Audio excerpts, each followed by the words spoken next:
Greetings, everyone. This is Chretien with LifeSite News. I'm here with Larry Ward, the CEO of Political Media, which is a political consulting company based out of the infamous Loudoun County, Virginia.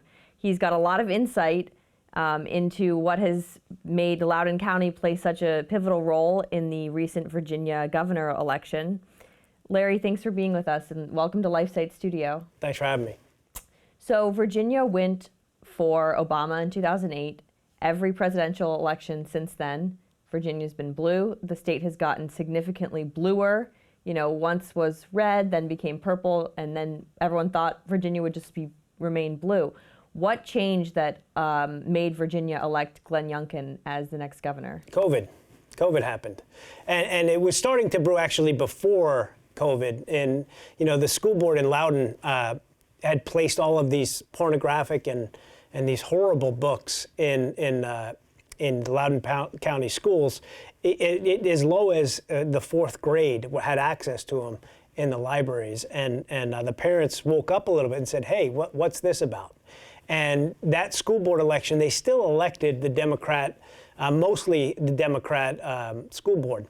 And then what happened was COVID happened and these kids stayed home from school. And when they were home and they had to stay home for a year, my kids stayed home for a year and a half with no school. They had to learn on the screen and the whole 9 yards. An interesting phenomenon happened. The parents actually saw what their kids were being taught. And I can tell you my own personal example. My high school son, first day of high school, 9th grade, logs onto the computer for his virtual learning class, and the principal gets on for 15 minutes. And you would think that he would say something of the sort that, you know, we're sorry that you got to go through this. This is terrible. We're all, the quote unquote line that the establishment kept using, we're all in this together. We'll get through it. Keep your heads up and work hard. Nope. For 15 minutes, he berated the students about white supremacy. And we're not going to put up with racism in our schools. And that's how their school year started. Virtually. And had racism been a problem in the school? Of course not. Of course not. But it's this critical race theory, which they said doesn't exist, but it does. And it did. And of course, there's lots of evidence that it exists, but we saw it firsthand. That was exactly what it was this critical race theory. And all of this training that they gave to the teachers to indoctrinate our kids. And it wasn't just critical race theory, it was the fact that they kept them home while, essential workers could go to work and while there was really very little problem in Virginia with COVID. It wasn't one of those hot spots, but they were made to stay home, and when they eventually went into the hybrid learning and they can go every other day, it was a complete disaster. They were so ill prepared. And they forced the kids to wear a mask all day long. And, we had just kind of saw not only how inefficient, how poorly our kids were being taught in these public schools, but also, the indoctrination. And it woke a lot of people up. Even people on the left said, whoa, what are you doing? These are our kids. These aren't your kids. These are our kids, and we want to say. And that's why you saw some of these school board meetings explode in size. Who would have thought 500 parents would show up at a school board meeting? That just doesn't happen normally. In politics, it just doesn't. And it was every school board meeting. And it kept growing and growing and growing and getting angrier and angrier and angrier. And as the Loudoun County School Board, as the Loudoun County parents kept voicing their opinion, the school board kept getting more and more and more dug in to their leftism and their wokeism, and even went so far. Beth Bartz joined this anti-racist something group on Facebook and started doxing parents who were speaking up and asking them to get fired from their jobs. How do we get this person fired? And it was horrible, and the parents just had enough. And I think what happened was people saw that, and then they started paying attention to their own kids' school and what was going on in their school boards, and it lit up across the entire. It wasn't just Virginia. On Tuesday, dozens of school boards flipped entirely, and all of the school board members were voted out. So Youngkin really soared by emphasizing education and parental rights in education. How do you think he's promised to expand school choice and reform Virginia's education system? How do you think he's going to be on other issues that pro-lifers and conservatives care about? And do you think is he going to be more of a Mike DeWine or a Ron DeSantis? Or does that depend on who he hires and surrounds himself with and how much pressure Virginians put on him? Personnel is policy. That's very important. I hope he's not like a Mike DeWine. I do think that he'll be in between. I don't think he'll be a fire-breathing guy. It doesn't seem like that's his personality. But I do think that I do have hope. He went on Tucker Carlson, and after the election, when all they did was pound him with his associations with Trump. And a lot of Republicans, when they win election, they turn around and they say, well, I'll be the governor of all people, and don't worry about it. We're not going to be crazy. And they try to kind of moderate, once they're elected, moderate their views. And he went on Tucker, and he was pretty strong the day after and said, I have to thank the president, in which he meant Trump, for turning out the vote, which was an extraordinary statement considering that was half of the tactic in McAuliffe's campaign, was to tie him to Trump, tie him to January 6th, and just Trump. And then, what was interesting is the other half of the tactic was abortion. I'm really glad you brought that up, because something that, abortion did not get nearly as much coverage in this race as previous Virginia governor races, like when Cuccinelli was running, it became a big issue. But everyone was so hyper-focused on education, critical race theory, the Loudoun County rape cover-up, which we need to talk about also. But McAuliffe is very, very extreme on abortion, and we've reported on this a bit at LifeSite. He emphasized abortion a lot in his campaign. He was blasting out ads, touting his pro-abortion credentials. He was attacking Youngkin. And it seems to have backfired, because I think the moderates just were so fed up with the left that they saw that he apparently supports abortion, through all 9 months of pregnancy. He's not denounced late-term abortion. He campaigned at an abortion facility, and it totally backfired. People were not scared of having a pro-life governor. Virginia. Not at all. And what's interesting is, look, it started, they got a leftist who considers herself like the left side of Project Veritas. She's not very good. But she got McAuliffe to say, on camera, she pretended she was a pro-lifer and said, when are you going to talk about pro-life issues? She said, I'm a pro-life governor, and I'll legislate as a pro-life governor. This is Youngkin. Youngkin, yeah. But I can't talk about it on the campaign trail, which, from a political perspective, is probably, there were more important issues to the people than abortion in Virginia, and I can understand why he didn't want to make that a central theme. Well, McAuliffe took that clip and played it, and I got some numbers here. He had about five pro-abortion commercials that he was pounding on the airwaves. He spent over $32 million on TV, McAuliffe did, and about half of the commercials were pro-abortion. Wow. And he literally, each ad played about 1,200 times. Wow. That's an immense amount of airwaves, and it didn't move the needle on abortion. The reason he had to do that was because what the Democrat consultants realized is that his base was split. You hear a lot about the soccer moms, the suburban moms. They have been trending, and there's a lot of reasons why, but they have been trending leftward. Domestic terrorist moms. The domestic terrorist moms, right. The school board moms, as they're now called. Right, the school board moms. But on the left side, they've been trending left for a very long time. It's been hard for Republicans to win in the suburbs because suburban women have trended left. And I think the reason is because all the fear-mongering surrounding school shootings. And, it was an anti-gun thing that really pushed the suburban moms to the leftists. And so what McAuliffe's political machine said is, okay, we're losing suburban moms due to the parental rights issue. We're losing the issue on schools, so we have to scare them back in. And what they used to scare them back in was this pro-abortion thing. They assumed that these suburban moms were all pro-choice. It turns out they weren't. As a matter of fact, one of the key exit polls came out, and for the people who said abortion was the most important issue in their vote, 60% of them were pro-life, 40% of them were pro-choice.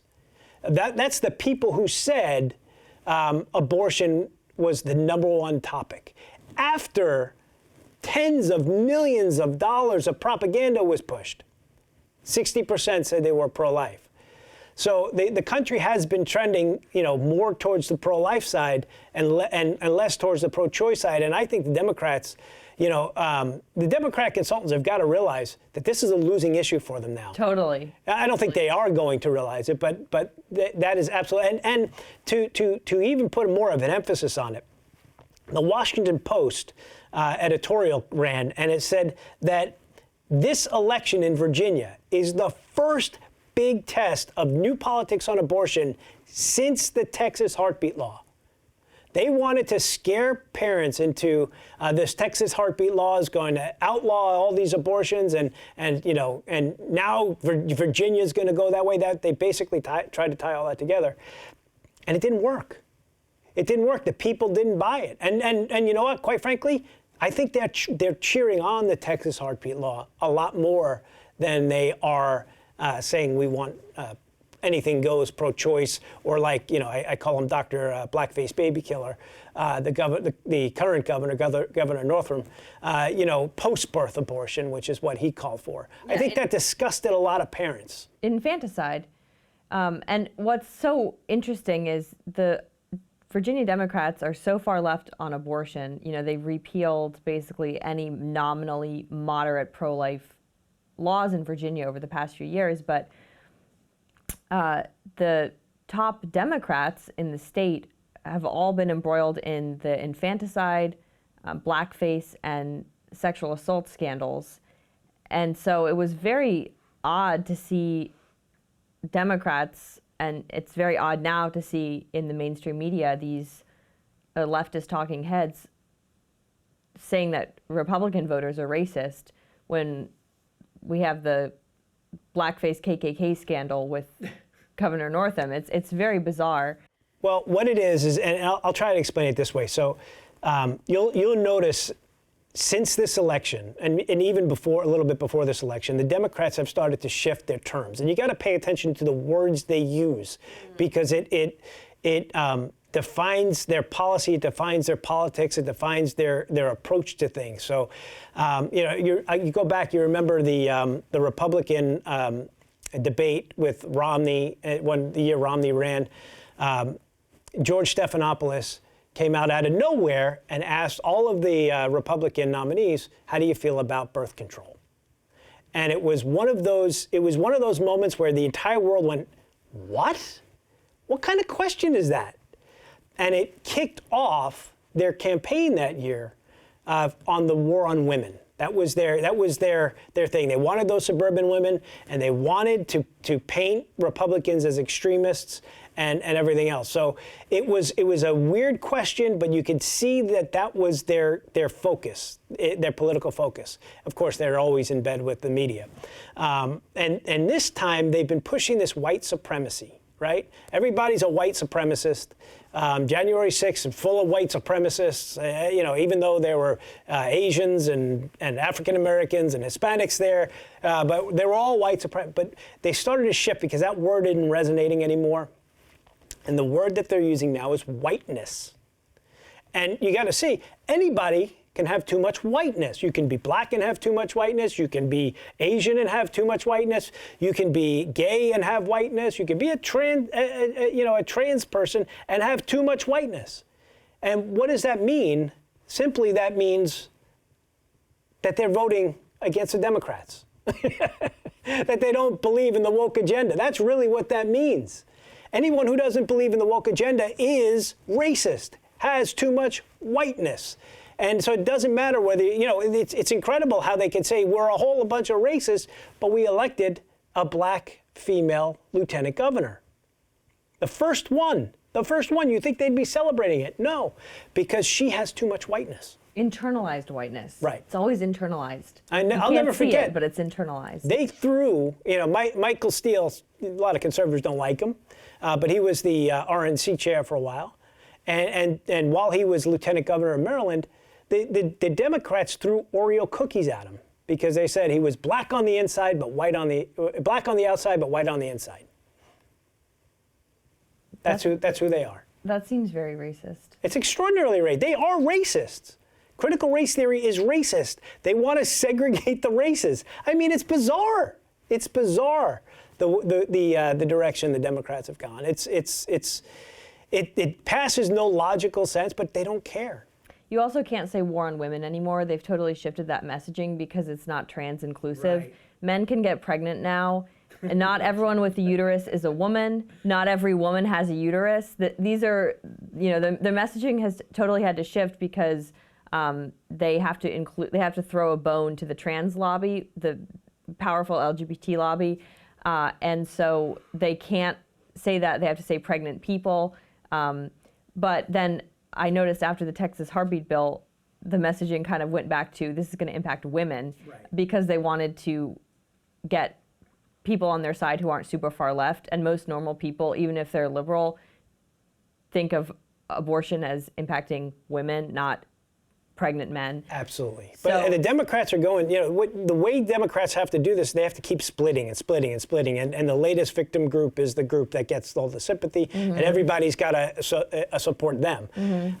But every time you do that, you kind of alienate another group. Right. So one of the groups that they're now focused on is in their target, and you saw it the day after the election. What was trending on Twitter was blame white women. Blame white women. And I want to say to the Democrats who are watching this and probably being very offended and triggered, I just want to say wholeheartedly, keep that going. That's a good strategy. Keep that all the way through 2022. Blame white women, alienate as many suburban moms as you possibly can, because it's a losing strategy, but they can't help themselves. This is a cult. This is a cult. The leftists are in a cult. They don't realize it. It's the cult of scientism.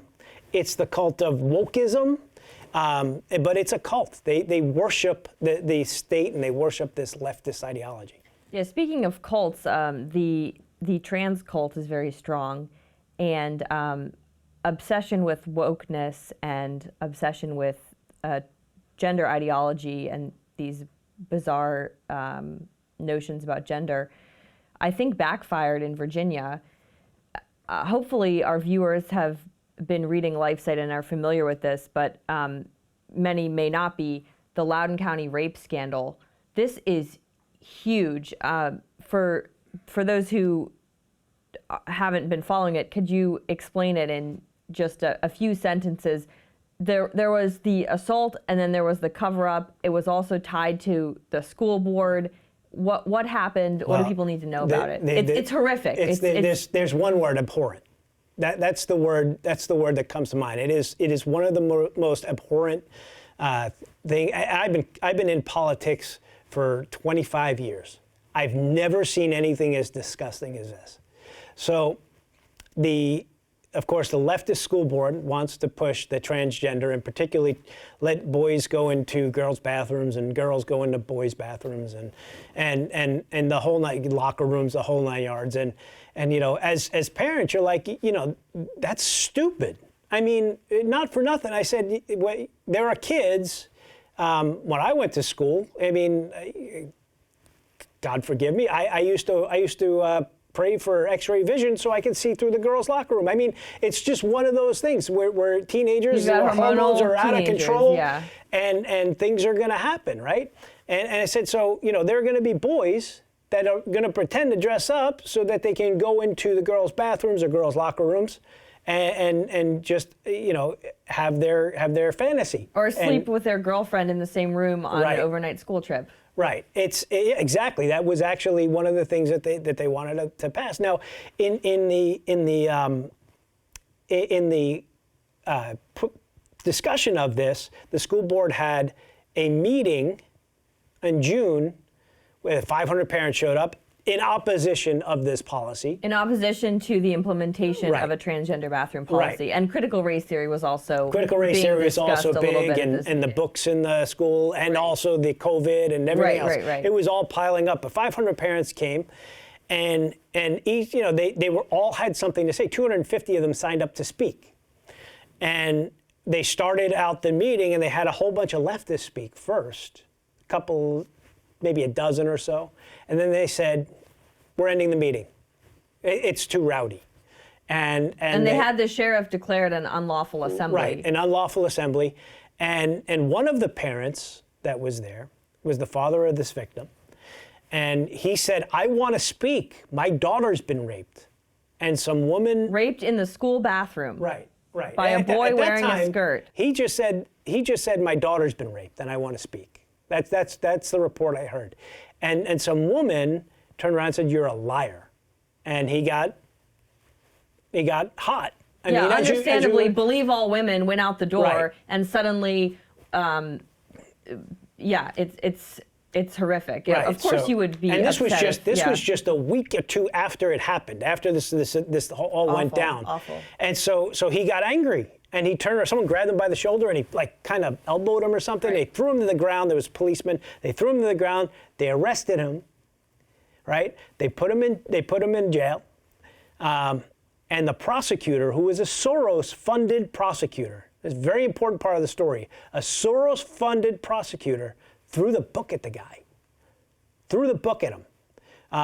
He was, and later he was named in the letter from the National School Board Association that went to Merrick Garland that called all parents domestic terrorists. He was named by his name in that letter. He's a domestic terrorist because he was angry. And so that was a school board where they were talking about the transgender policy. They ended it early. August, they came back to vote on it. And he was excluded. He was banned from the meeting.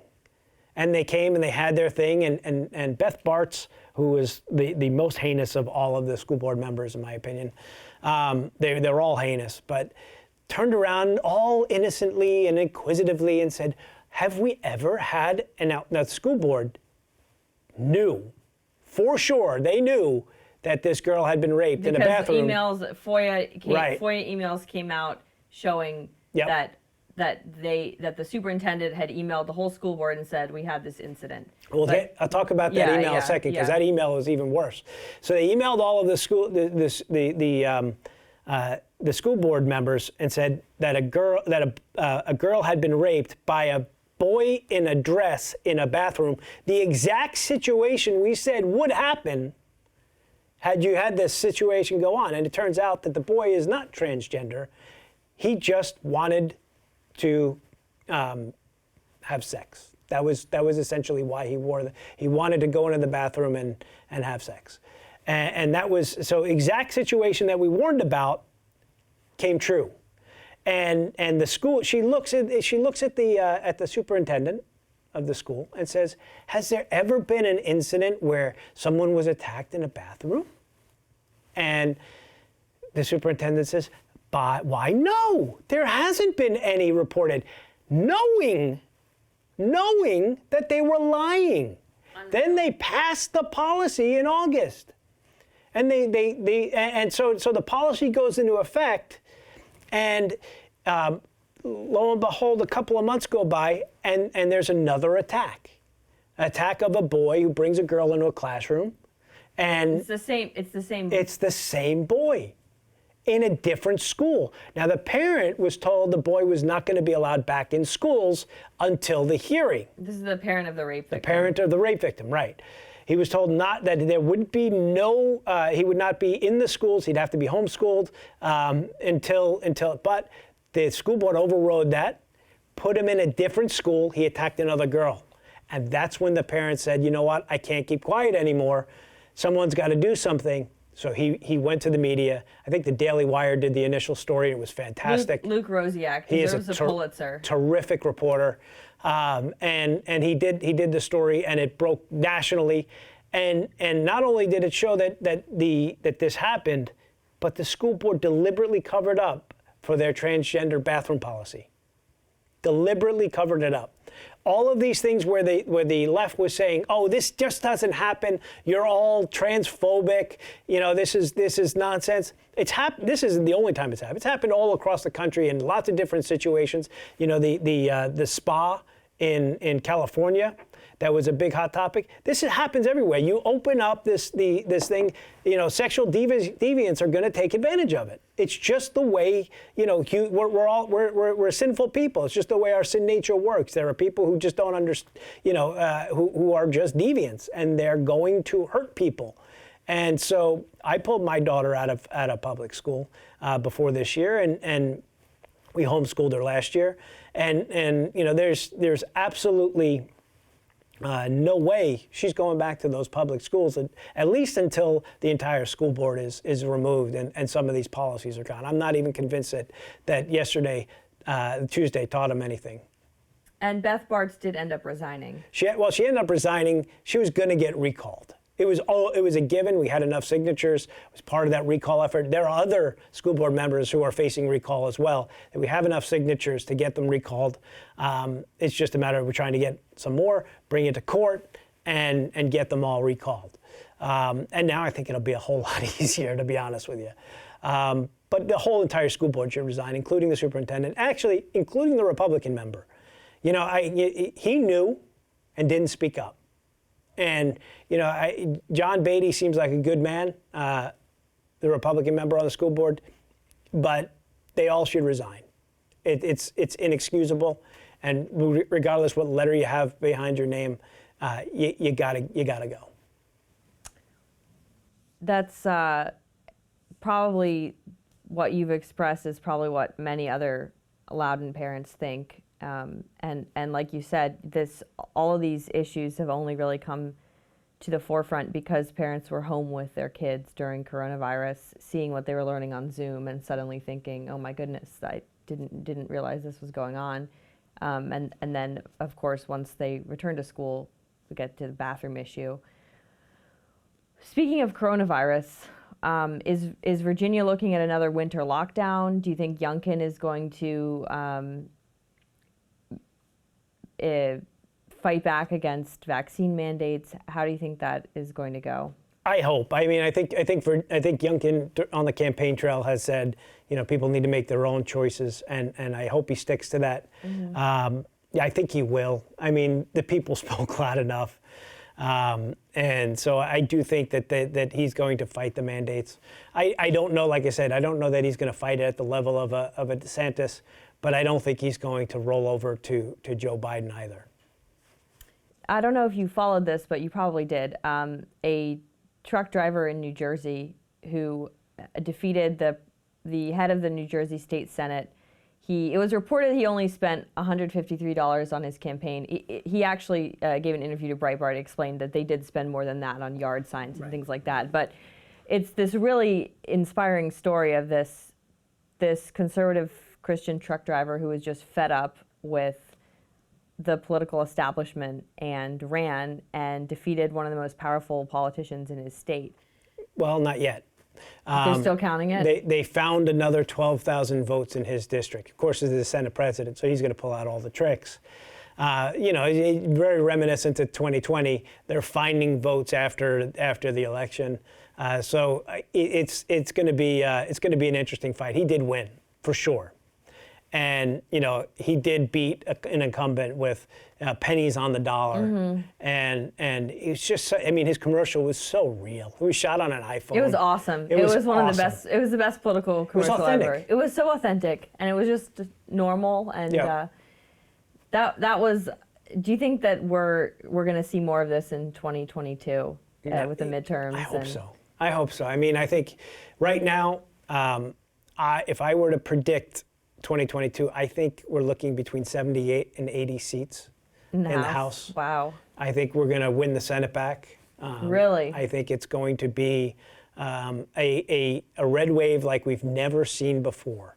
And particularly if Biden follows through with the vaccine mandate for adults, and you may see a complete and utter overhaul if he mandates it for kids.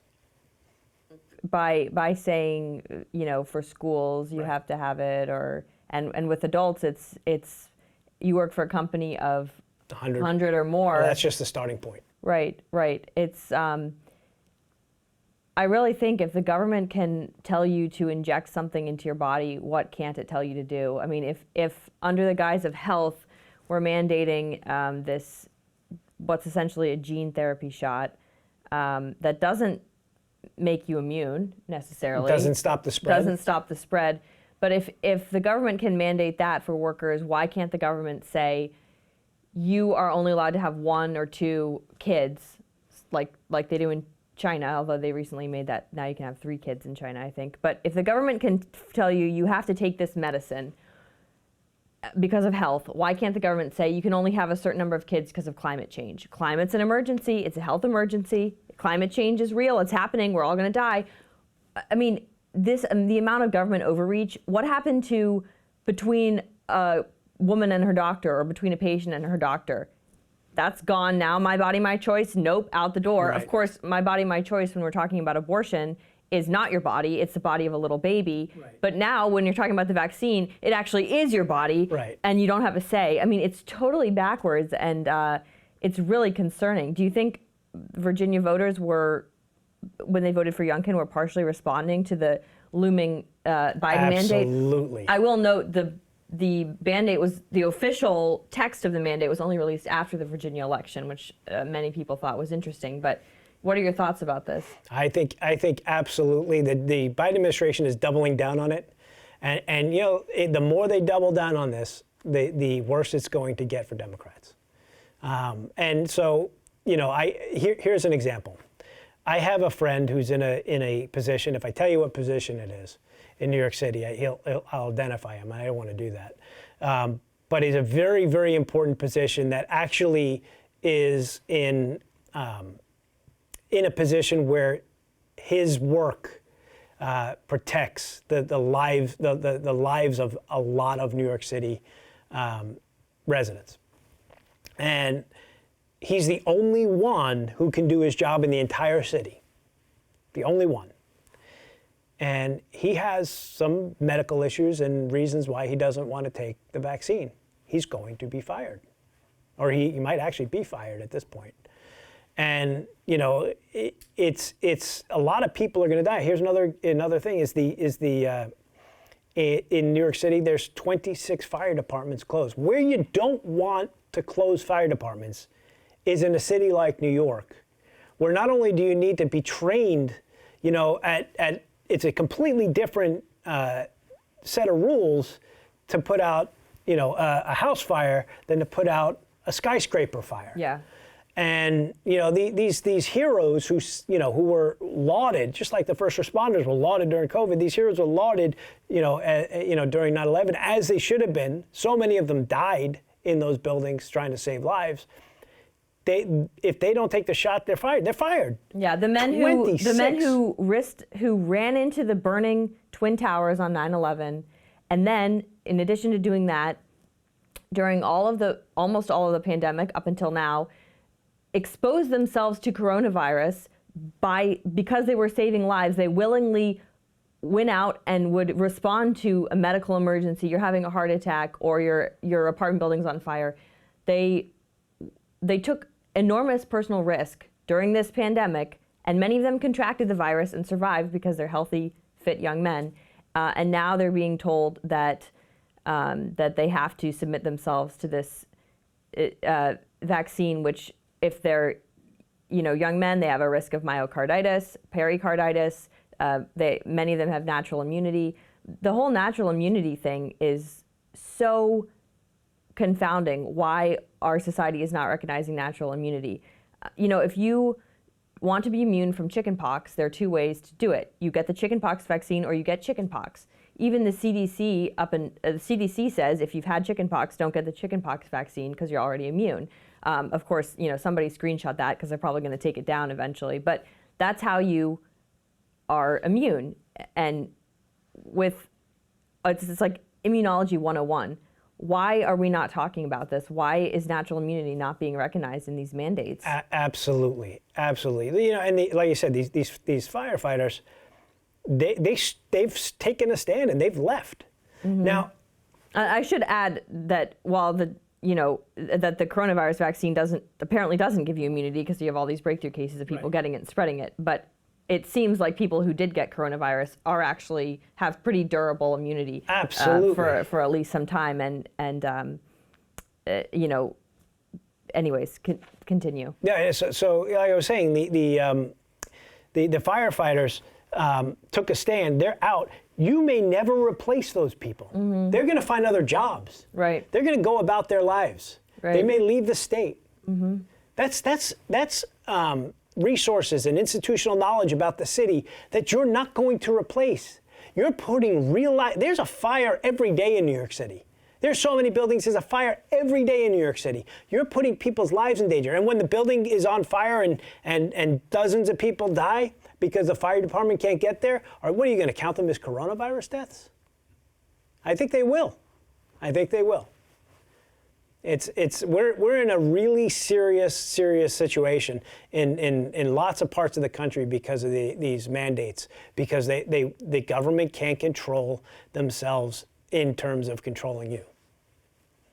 Yeah, and these are people who have families to feed, and what's going to happen to our workforce? It's so diabolical and it's so sinister, and it's also in many ways I think a form of humiliation, because they want to these bureaucrats and sort of the public health cabal want people to humiliate themselves and submit themselves before them and inject their bodies with this thing. It's very coercive, and everyone who's taking the vaccine now, and they're only taking it because they don't want to lose their job, they're not really consenting to it. It's not informed consent. They can't consent because they're being coerced, and it's in many ways it's like a form of medical rape. Oh, it is. I mean, look, it's injecting your body with something that you don't want. I mean, it is essentially medical rape. It's a good term, and it's just mean. Like, why would you force someone to do this? Well, that's a really good question. If it doesn't protect you, and it doesn't prevent spread, then having it available maybe makes sense. But mandating it doesn't. It doesn't make any sense. So you gotta ask yourself, what is the real purpose of it? And you gotta ask yourself, cui bono? Who benefits? Who benefits? Is it Pfizer? Is it Merck? Pfizer and Merck are coming out with a pill now. I call it Pfizer-mectin, because basically it's ivermectin, but Pfizer's brand, and it's going to cost 10 times more. And Merck also has a brand called ivermectin, and that's going to be the same thing. And they're going to sell these pills 10 times the expense. Meanwhile, India basically eradicated their COVID problem with ivermectin, one of the cheapest drugs out there. And people are just, they're really brainwashed about this thing, and there are vaccine, like I said, it's a cult. There are people in the vaccine cult who look at the unvaccinated as the devil's spawn. Yeah, we are catapulting towards genocide, honestly. I mean, the dehumanizing language that's used about the unvaccinated is very alarming. It should alarm anyone who's studied history, that this othering of the unvaccinated as dirty and selfish spreaders of disease, when actually many of the unvaccinated are just actually healthy people who recovered from the coronavirus. Absolutely. And what's great is people are standing up, and not just the people who are unvaccinated, but the vaccinated who believe in individual rights are standing up even in places like New York City and Chicago and Detroit, all of these places, they're standing up and they're saying no. Yeah, I have a friend who is vaccinated, and he actually took his vaccine card and burned it because he got the vaccine. I suppose he got it. He did it because he thought it would protect him, but he doesn't believe in segregating society based on medical choice. And he burned his vaccine card. He refuses to present it to get into a restaurant or anything like that. I think that's a very noble thing. It is. And like I said, there are good people who are standing up, and there's a movement brewing. Quite frankly, I believe wholeheartedly that the election was stolen in 2020. The Democrats, they got away with stealing the presidential. They didn't get away with stealing the House. We won seats in the House. They stole the 2 Senate seats at the very end, but they're operating in a means that they have won the entire country, that they have this cultural mandate to do whatever they want, to push whatever woke agenda, to stick us with whatever they want, as many times as they want, 3rd, 4th, 5th injection. Get that Pfizer booster. Yeah, gotta get it. You need the booster, or you're not vaccinated. Yeah, you're not full. You're only partially vaccinated. Yeah, you gotta get it. Roll up your sleeve. You're not as bad, but almost as bad as the unvaccinated. Yeah, but they were operating like they had this mandate from the people, and they didn't. And 2021 has the 2021 elections came out and showed the Democrats, you don't have a mandate, and now you're losing power. And come 2022 and 2024, I think it's going to be a complete sea change. It has to be. If we don't do something in the next 2 election cycles to completely eradicate this socialist agenda, the country's in a lot of trouble. It's more than just the socialist agenda. It's just tyranny. It's just authoritarian tyranny, especially with the coronavirus. And we were all called conspiracy theorists just a year ago for saying that vaccine passports and vaccine mandates and forced vaccines were coming, and we've been totally, we meaning, conservatives have been totally vindicated, which I wish we weren't vindicated. Like, I wish that I had been wrong and that it was just this I'd be like, I'm a conspiracy theory. Yeah, I wish it was a nut theory that people were going to be medically raped in order to keep their jobs, but it's not. Well, I saw it pretty early on. I mean, when Trump said 2 weeks to stop the spread, I sent my people home for 2 weeks. I figured, we didn't know what this was. The numbers from Italy were frightening, quite frankly. Turns out that they were off by 97%. They just came out with Italy just reduced their COVID numbers 97% in terms of deaths. So instead of having 150,000 deaths during that period of time, it was only 3,000 COVID deaths. So it was a scam. And of course, we're dealing with a lot of old people with pre-existing conditions, or smokers, whatever. Right.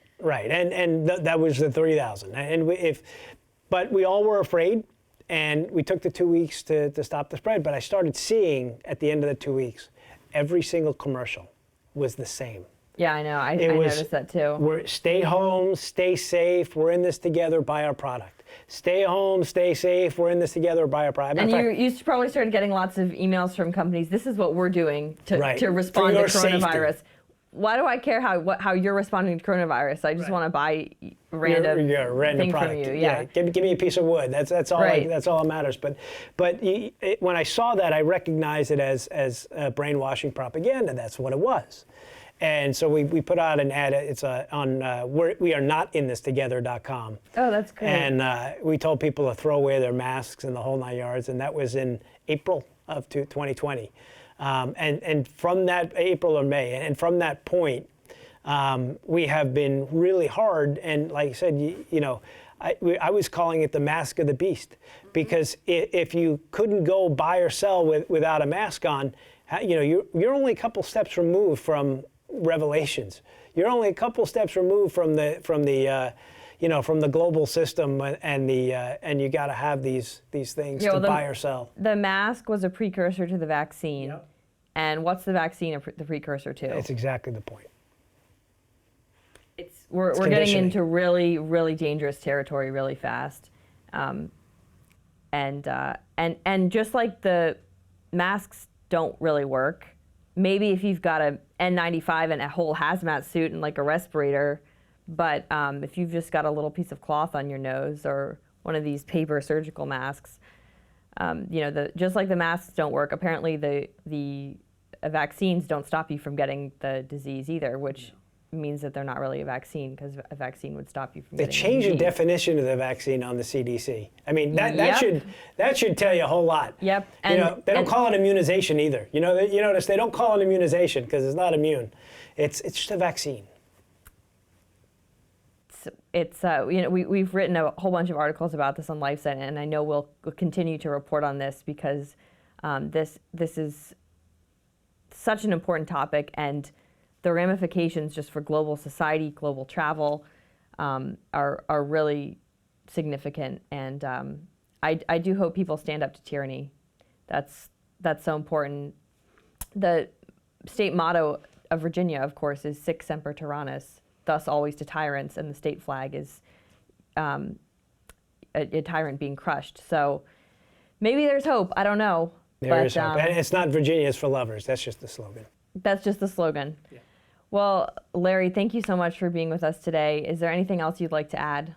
Look, just get out there and vote, and do more than vote. In this election, the reason why we were able to hold on in Virginia was because there were poll watchers in every precinct. So you need to not only vote, but get involved in watching our elections. They will try to steal it every single time. And I think they tried, we saw some of the shenanigans in Fairfax County, the largest county in Virginia that is deep blue. You saw some of the shenanigans that looked a whole lot like 2020 go on over there. And the only reason I think they weren't able to is because there were poll watchers, there were trained people who knew what to look for and said, not this time. And so you've got to get really involved. Don't bypass your school board election. They hold school board elections in the off years in Virginia and on weird days because they don't expect anybody to go out. So the only people who go out to vote on school board elections typically are teachers and teachers unions and liberals who want to get these school board people elected. You got to know when your school board is up. You got to know your school board member's name. You got to show up at the polls. You got to do a little, maybe knock on doors, do whatever you can. We can't be passive. We have to be very aggressive, especially over the next couple of years, because we will lose the country. We will lose it. It's every single democracy, every single empire comes and goes. And our time it's going to go, but it doesn't have to go in our lifetime. We can preserve it for our children, and that's what we need to do. Larry, thank you so much. Thanks for being with us and for all of that amazing insight. I think it will really inspire people. Thank you. Thanks for having me.